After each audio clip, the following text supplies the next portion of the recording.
મિત્રો, છેલ્લા 5 દિવસમાં ગુજરાતમાં 3 નાબાલિગ દીકરી પર બળાત્કારની ભયંકર ઘટનાઓ બની. એના લઈને કેટલાક સવાલ થઈ રહ્યા છે કે આપણું ગુજરાત તો વાઇબ્રન્ટ ગુજરાત, સ્વર્ણિમ ગુજરાત, ગતિશીલ ગુજરાત, વિકાસમાં નંબર 1 અને એક મોડેલ સ્ટેટ.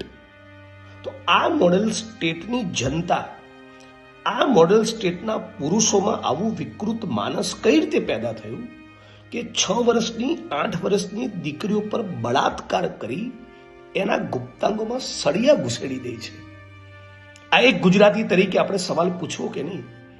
એવી કેવી આપણી ટેક્સ્ટ બુકો છે, એવા કેવા સંસ્કારનું સિંચન આપણા ગુજરાતમાં થઈ રહ્યું છે, એવું કેવું કલ્ચર, એવો કેવો માહોલ, સામાજિક રાજકીય માહોલ ગુજરાતમાં ઊભો થયો છે કે એક પુરુષને 6 વર્ષની, 8 વર્ષની, 10 વર્ષની, 12 વર્ષની દીકરી પર નજર બગાડતા, એના માટે સેક્સ્યુઅલ ઇન્ટેન્શનથી જોતા, એની પર બળાત્કાર ગુજારી એના ગુપ્તાંગમાં સળિયા ભરાવતા કોઈ શરમ નથી આવતી. આવું આપણું ગુજરાત કેમ બની રહ્યું છે? ફરી કહેવા માંગુ છું કે આવું એટલા માટે કદાચ બની રહ્યું છે કે ભારતીય જનતા પાર્ટીની સરકાર ગુજરાતની એક દીકરી બિલ્કિસ બાનુ, એની પર સામૂહિક બળાત્કાર થયો અને આ દીકરીની ઉપર સામૂહિક બળાત્કાર કરનારા બળાત્કારીઓને જેલમાંથી છોડી એમનું સ્વાગત, સન્માન કર્યું, એમને શાલ ઓઢાડ્યા, અબીલ ગુલાલ ઉડાડ્યા અને એને જે પ્રમાણે પોંખ્યા બળાત્કારીઓને, એના કારણે ગુજરાતમાં બળાત્કારીઓના હોંસલા બુલંદ બન્યા છે. બીજો સવાલ, રાજ્યના મુખ્યમંત્રી આખા પ્રકરણમાં એક શબ્દ કેમ નથી બોલ્યા?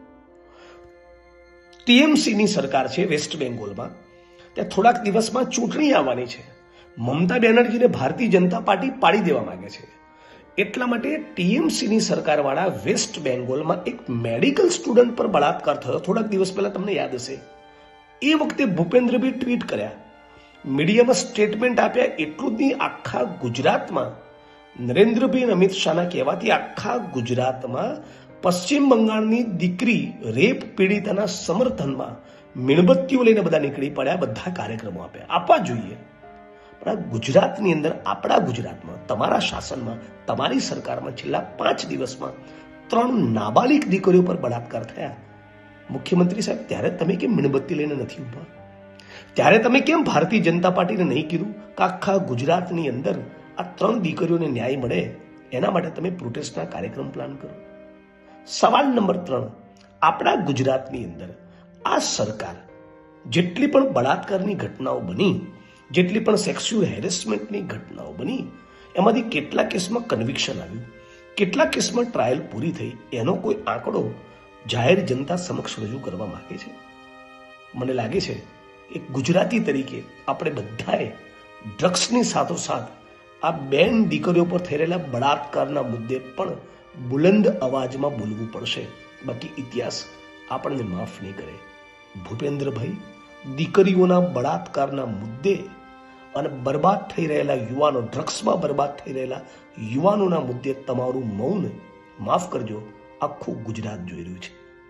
હર્ષ સંઘવી, ગુજરાતના ગૃહમંત્રી, એ પણ ગુજરાતની જનતાને બેન દીકરીઓ, માતાઓ વિધવા ન થાય એના માટે ગુજરાતની જનતાને દારૂની લતે નહીં ચડવાનું, ડ્રગ્સના રવાડે નહીં ચડવાનું કોઈ અપીલ નથી કરતા.